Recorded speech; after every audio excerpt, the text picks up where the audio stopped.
दिल में जुनून, आंखों में देशभक्ति की चमक रखता हूँ। दिल में जुनून, आंखों में देशभक्ति की चमक रखता हूँ।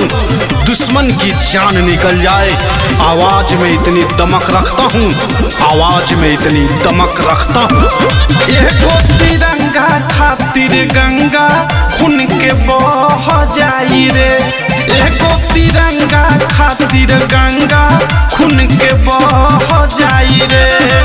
जदी अखिया देखैबे गलत नजर जे लगैबे, बोटी बोटी काटी फेंकब दहिया दह जाई रे।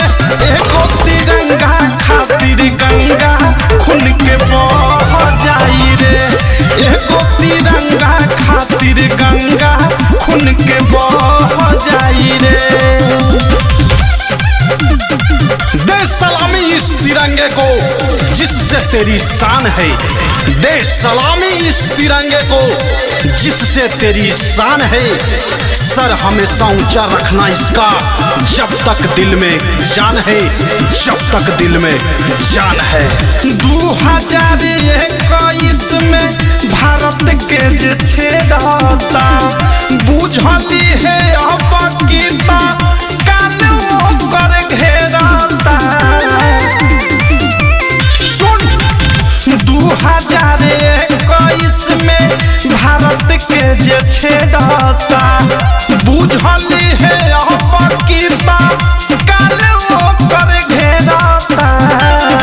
हमर देश बा महान, देहब करे खातिर जान।